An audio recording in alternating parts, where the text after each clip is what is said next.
Well, here we are. It's midseason, and so we're going to do a little midseason check-in. You know, a lot of the things that we had talked about before the season got started. It's really been cool to see how some of that stuff has played out. You know, a lot of the questions about how the offense was going to be, how well, if the defense was going to take a step up, how Tariq Woolen was going to perform this year was a big question we had. But yeah, a lot of the things that I had hoped would happen are happening. So we'll get into some of it, but I think there's a couple things that have been really interesting. I think at the beginning of the year, you did see a lot of the growing pains of players learning new systems and having a lot of new players, especially early on, just mistakes. Especially Tariq Woolen had a really tough first part of the year. Looked like he was out of position a lot, was getting kind of picked on. And it's not because he's not athletic enough, obviously. So kind of being out of position, getting really bad penalties because of same thing, not being in position, not being in the right spot to be able to, defend a play without getting a penalty. So there's even a lot of talk about him being traded at the trade deadline. I know that they took calls on that, but I think it does say a lot that they ultimately decided that was a guy that they wanted to continue to pour into, and he's played so much better. And so we're going to talk a little bit about that coming up here. The division's playing out a lot like how I thought it would. I knew the 49ers would be well coached, but very injury prone. I mean, it's like a Civil War hospital over there.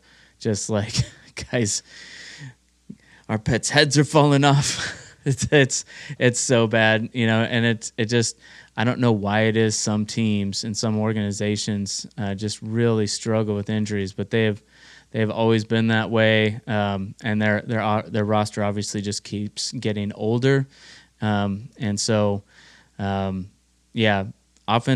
offensively the 49ers are still playing pretty well, even though they don't have Brock Purdy playing. Mac Jones has played really well, really efficient. Their defense has been not good.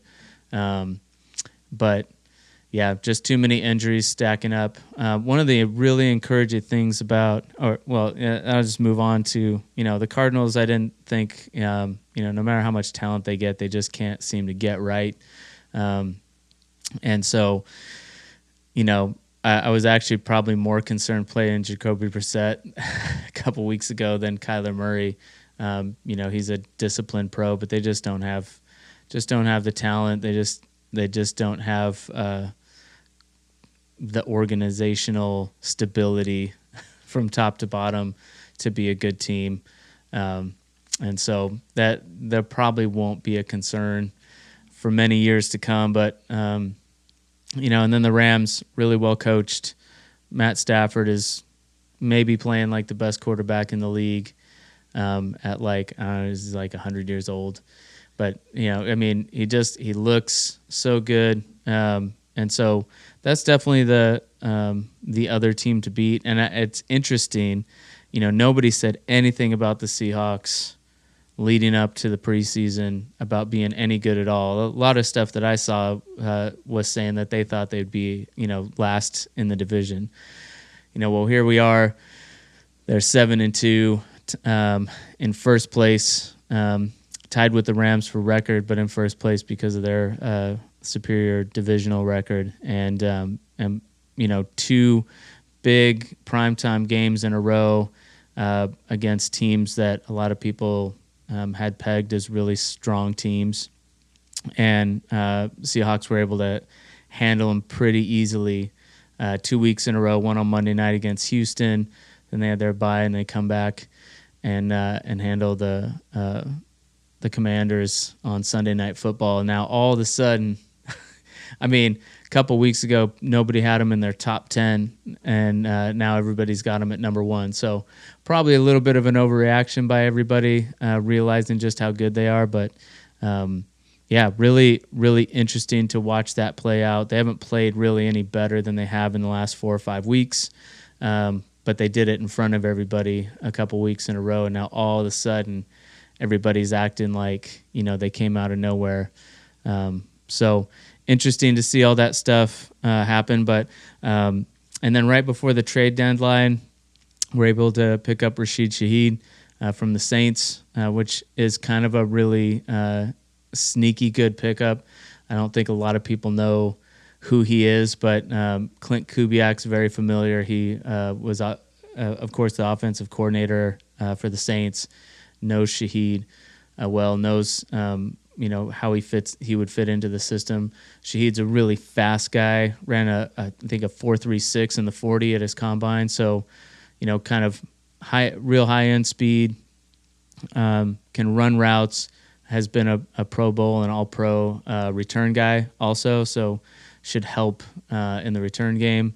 Even though Torrey Horton has been a really good returner as well as a rookie, just to have that depth and that option for kickoff and punt returns as well. So and we needed the depth at receiver. We've had a lot of injuries this year as well. Haven't had Julian Love for a lot of the year. Witherspoon's been out a lot of the year. Ernest Jones has had some injuries recently. Reek Woolen was out with a concussion for a week, I think. So, and has been benched a little bit just because of inconsistent play. And then we've had, some guys that I hadn't even heard of come in and play well. I mean, Ty Okada, maybe the catch of the year with that interception against the Commanders. Just unbelievable foot and body control to catch that and stay in bounds. But he's played really well. Drake Thomas has played really well at linebacker, a guy that wasn't on really any of our radar to contribute in any meaningful way, and actually outplayed Tyrese Knight to take over that spot. So, and then Tyrese Knight comes in when Ernest Jones gets hurt at linebacker and has a monster game against the Commanders. So a lot of depth. And I think it just speaks to the coaching. Mike McDonald was kind of touted as the defensive Sean McVay coming into Seattle. And it's really looking like he's a superior defensive mind to the rest of the league. He's been able to take guys that nobody else wanted, not high draft picks, that weren't on anybody's radar, and they're playing at a really high level. So I think the coaching, John Schneider and Mike McDonald have put together a really, really high-end staff. The challenge is going to be next year if we can keep all these guys around, but they're going to start moving to the top of coaching hire lists pretty soon. So if they can keep this thing together, it could be a real exciting, next 10 years for the franchise. So, but a couple things I wanted to get into, offensive line was going to be a big one going into the year. And Seattle, as of last week, and I know Jalen Sundell got hurt this last week and probably is not going to play against against the Rams this week. But Seattle was the only team, I think, in the NFL. I got to go back to my notes here. One of 4 teams that all of their offensive line starters have played every snap of the season. So that's a big deal with offensive lines, especially when they're first getting established, is to have everybody playing all the snaps. A lot of the offensive line stuff is kind of a dance. Everybody has to know where everybody's supposed to be.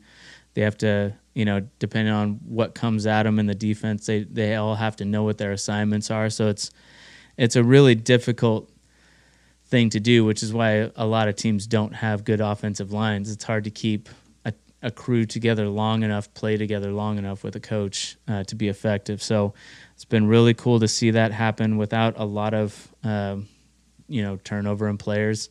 Anthony Bradford is at right guard, and he's been much maligned as not good, and he's played really rough at different points, but he's starting to look a lot better than he ever has.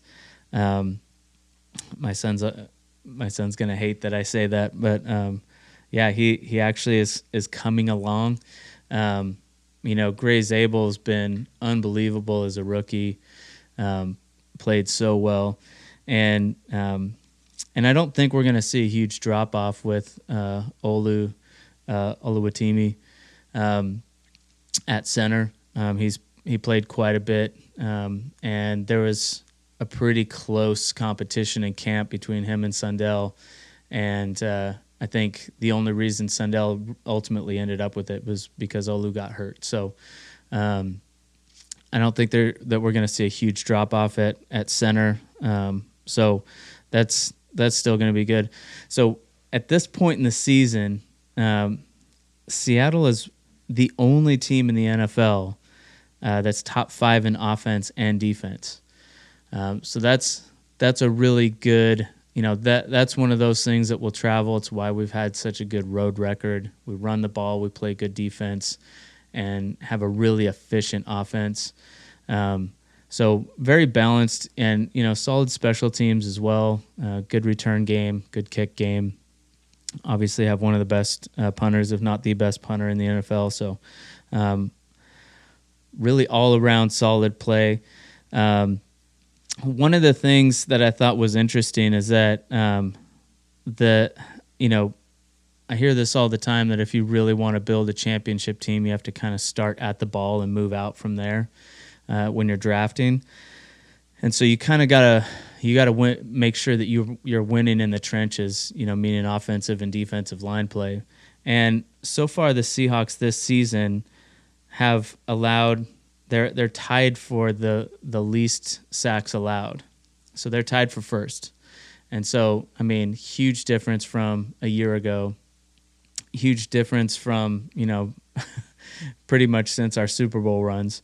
And then also we're tied for third most in sacks and third most in quarterback pressures on the defensive line. And I think the thing that's most interesting about that stat is that we also employ the fewest amount of blitzes. So just to kind of recap that statement, nobody blitzes less than the Seahawks, and only a couple teams in the whole league are getting more pressure. So that means we're able to get pressure with just our front four rushing. We don't have to sacrifice our coverage to get pressure. And that's a huge deal. And then all of that kind of trickles back into our coverage guys. Because if you rush a quarterback, it's less time you have to cover.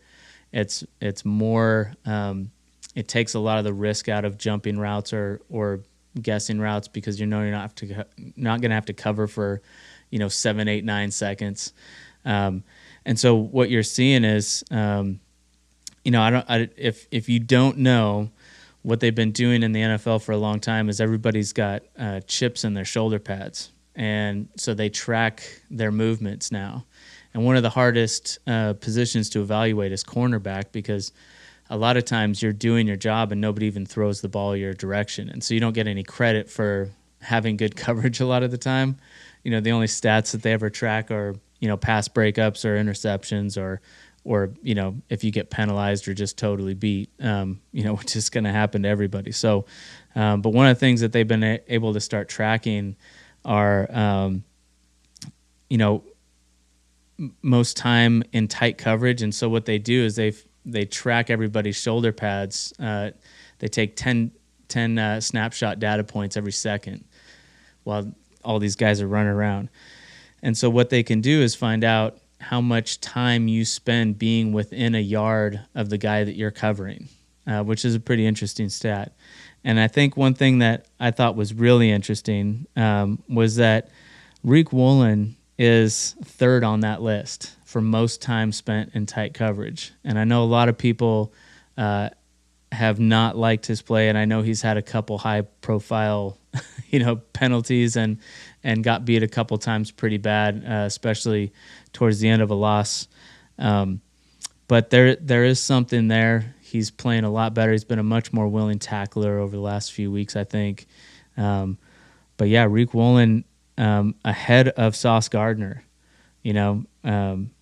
there's only two other guys, Trent McDuffie, who's spends more time in tight coverage than anybody by quite a ways. But to be number 3 on that list is a pretty big deal. So, I think Woolen can still get it done. Seems like he's, after getting benched and after getting injured and all the trade talk, seems like he's got a kind of a renewed sense of focus. He's been a little more aggressive in the tackling game. So, and I believe also on that list, and I didn't get the chance to look it up before I did the show, but Josh Jobe, I believe, is 5th or 6th on that list. So a guy that nobody had heard about or talked about, I mean, unless you watch the preseason. And he's been playing like elite level cornerback play. So I think a lot of this is system driven. I think Mike McDonald is that good. Because we've got, guys like Kendrick that I'd never even heard of, that's played really well this year when he's come on. So, our safeties, Nick Emenwari, that guy's going to be so good. And, he makes, he's not always in the right position. You see some stuff happen around him where, they're getting first downs and, he doesn't know exactly what to do all the time, but they ask him to do a lot. He's all over the defense. And for a young player, there's a lot that he's doing at a really high level. And so, I was talking to my son last week, and, one thing that you see with a lot of these rookies, they'll come in and, they're not as big as some of the guys who have been around a while because they haven't, they're not eating like a professional when they're in college. They're not playing against all these big guys. They're maybe playing 10 games a year. Now all of a sudden they're coming in and the practice load is a lot heavier. And so a lot of times you'll see these guys get injured in their first year. They're not quite as thick. And then year 2, they'll show up. Mark my words, Nick Emenwari is going to come into camp next year. And that guy's going to be a monster. He's already got such a crazy level of athleticism and a really big frame for a DB. I think he's going to come into camp next year looking a lot more like Cam Chancellor than he does now. He's like, I don't know how old he is, but I think he's like 21. So yeah, that guy's going to get better and better. And I know I've seen the coaching staff talk about just how quickly he's picking things up. So that guy, you watch in a few years, that guy's going to be in, maybe even next year, depending on how fast he can pick stuff up. He's going to be a, defensive player of the year candidate, I think. So really unique talent. Another thing that I think is really interesting about this team so far is, Jackson Smith-Njigba obviously is having a breakout year, is on pace to set the record for most receiving yards in a season. And he does it in like the most unimpressive looking way possible. He's just always open by so much.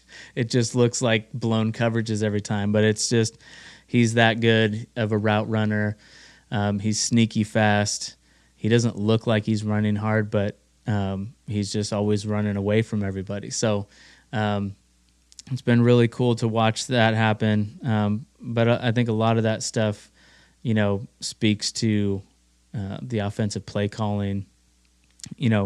I think one of the things that's helped the offensive line out a lot is, individually as players, they're not ranked very high as far as a unit or individuals in Pro Football Focus.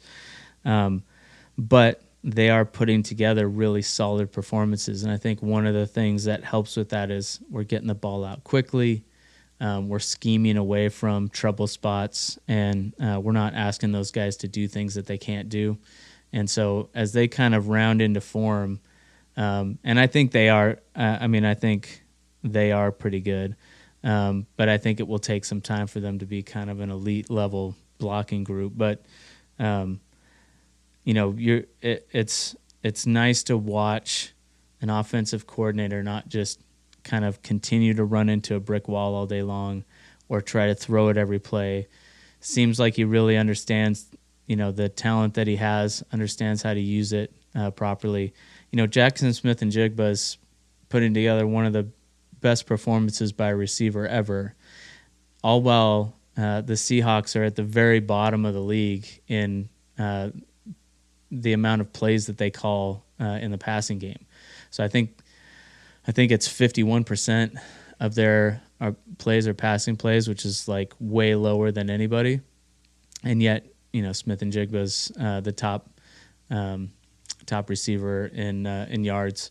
So really, really efficient, really, really effective. Kind of everything that I had hoped they could accomplish, they're accomplishing. And I think as the season continues on, I think you're going to see the defense get even better. I mean, we've had a lot of guys missing, a lot of guys hurt, and still to perform at that level. If guys can get back healthy, as the weather changes, all those things, I think we're going to see the defense get more dominant. Areas of concern that I have for the team, and I think this is what ultimately makes me wonder if they can make a deep run into the playoffs, is a lot of turnovers, especially situationally in not great spots. I think they have 16 turnovers so far in 9 games. That's way too many. And I think it's 5 or 6. Forgot to check that before I came on, but 5 or even if it's 5, even if it's 4, that's to have multi turnover games. Their turnover differential is not awesome. They've actually won some games while losing the turnover battle, which is really hard to do in the NFL. So that'll be one of those things that can keep you from making a deep playoff run. And there's been some silly stuff. I'm glad to see Clint Kubiak backing off of this, but in a couple of the losses we had, just running trick plays that resulted in turnovers in really bad spots when we were driving, and you take the ball out of Sam Darnold's hands, who's been really effective. Some people are talking about MVP for Sam Darnold. He's running the offense, driving down the field, and then we, call on a receiver to throw a pass, and he airmails it and throws an interception, Or we take Sam Darnold out of the game, we put Jalen Milroe in there to run an option play, and they fumble it, as they're driving for points. So that stuff, obviously the players have to execute those things and know when to just tuck it in and take a loss if the play's not there or whatever. But it seems like he's clamped down on that in the last couple of weeks, so I'm happy to see that. But yeah, I think at this point, the offense is running very efficiently, and I'd like to see them continue to just let Darnold run the offense. It's not like we're not able to put up points. I think we have the third in point differential for our team. So we're scoring lots of points. Our defense is playing really well. No reason to do all the trickery stuff. And I think, you've seen this with Philadelphia and Kansas City as they've won Super Bowls. You don't always have to be great, but you can pretty much never be terrible. You can't make huge mistakes and win Super Bowls. It's really difficult to get through. And at this point, we're making too many mistakes, too many penalties, too many turnovers in really bad spots. I think if we're going to actually make a run at a Super Bowl this year, those things have to get cleaned up. So there's time to do it. We'll see what happens. I think this week, going into play LA, a lot of pretty much everybody has the Rams and the Seahawks as the top 2 teams in the NFL right now. Not really any dominant teams in the NFL this year, but I guess they would be the closest, and I think it's going to be a really fun matchup to watch this week. there's a lot of interesting things in this matchup. The Rams' offensive line is not great and not healthy, and so that's a big advantage for the Seahawks, who have a lot of depth on the defensive line, and probably the best defensive line in football, all things considered. And so that's going to be a huge advantage for us. But also, the Rams are really good on run defense. And that's something that statistically we've been able to look more efficient than I think we actually are. So I think we've struggled to run the ball at times. So that'll be an interesting matchup. Another thing in Seattle's favor is that the Rams secondary has really struggled against wide receiver ones. I think they're at the very bottom of the league, maybe 28th, if I'm remembering correctly. But they're down towards the bottom of the league in being able to cover a team's top receiver. And then we have the best receiver in the NFL. So that's going to be potentially a huge advantage for us. And the other thing that I think really bodes well, it doesn't look like Devontae Adams is going to play. Him and Stafford have had a really good connection so far, and so that'll be really nice. It looks like Puka's going to play, and he's obviously great. A lot of people have him maybe number 2 or maybe number 1, right alongside Smith and Jigba. So, but our secondary is playing really, really well. So we'll see if Josh Jobe is healthy. We'll see how healthy all our guys are going into this game. There's a lot up in the air still. So if you're watching this after the game, I guess we'll find out. But, that's been a strength. We've been able to cover other teams' number 1 wide receivers with really high levels of efficiency. So just like I was talking about.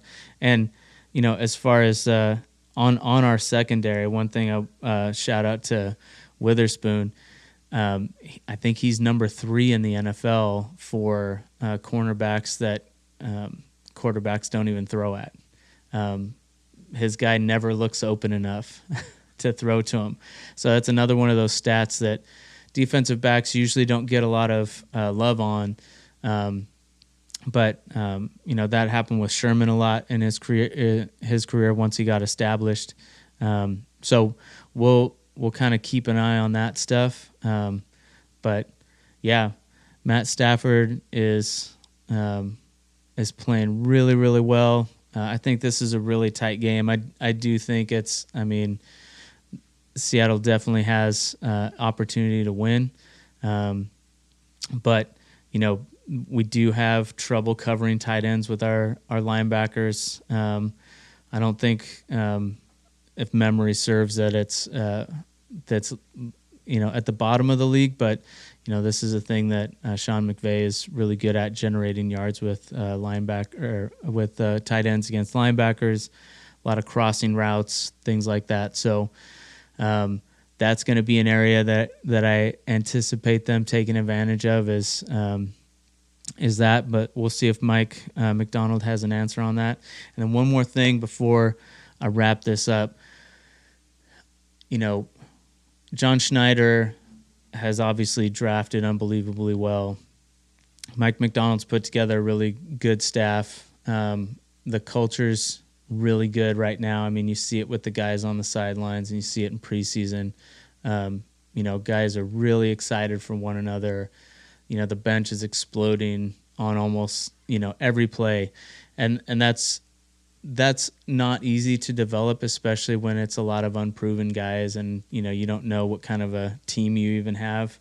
And I don't know if anybody's talking about this much, but, Mike McDonald's decision to bring in Leslie Frazier as kind of a special assistant to the head coach, I think is probably a much bigger deal as far as building this team, advising Mike McDonald on, making that transition from being a coordinator, where you have a pretty limited amount of responsibility, to a head coach where you're running the whole organization. And I suspect that Leslie Frazier has a lot more to do with that than probably anybody gives him credit for. Successful head coach in his own right, a really well-respected guy in the league, and kind of this, background presence on the sidelines that you do see him and Mike talking together quite a bit. So I just wanted to throw that out there. I think it's something I haven't heard anybody talk about, but I've been kind of keeping my eye on. And I bet it would be interesting to see them talk about that at some point in the future. But I suspect that Leslie Frazier is probably kind of the unsung hero in a lot of this coaching stuff that's been going on. But yeah, really exciting. I think before the year, if you would have told any of us the Seahawks would be 7-2 and at this point in the season, that the media would be talking about them potentially making a Super Bowl run, talking about Sam Darnold potentially being an MVP candidate, potentially the defense being one of the best defenses in the league, that JSN would be having maybe an all-time season at wide receiver. I think we would have all taken that. I think a lot of people would have been happy with 7 wins for the whole year. So to have to be 7-2 at this point going into December, where defense and a strong running game is going to win you a lot of football games on this back half of the year. Playing this well with all the injuries and young guys that are contributing. It's hard to imagine it going any better than it's gone. I mean, we're really a couple plays away, from potentially being the only undefeated team in football. Bad turnover at the end of that Tampa Bay game, other turnovers that should have resulted in points. So to lose that by 1 score, I think we were clearly playing the better football, other than the big mistakes. And same with San Francisco. That was San Francisco as good as they'll be all year, as healthy as they were going to be all year. And, we're on like the 6-yard line or whatever, getting ready to score to take the lead, drove right down the field. And, unfortunately, Nick Bosa puts Abraham Lucas in Sam Darnold's lap and they fumble and it ends the game. So, it's pretty wild to think that, with as many things as have kind of gone on and the growing pains that have been happening, and you can see the offense kind of trying to find its way and the defense trying to find its way. You'll have these spurts where you can see that guys are missing assignments. These guys are still learning the offense. A lot of these players are still learning the defense. So to play this well with this many backups and this much inexperience in the system, I think it's got to be really exciting if you're a Seahawks fan, not only for the rest of this year, but for years to come. And I think they've built it in exactly the right way. Hopefully they'll continue to build on the offensive line. But yeah, we've got real depth. The system works well. And so we'll see how this game goes on Sunday. And we'll see you guys on the next one if we make the playoffs, which I'm gonna have a hot take. I think they're gonna make it. So, all right, have fun.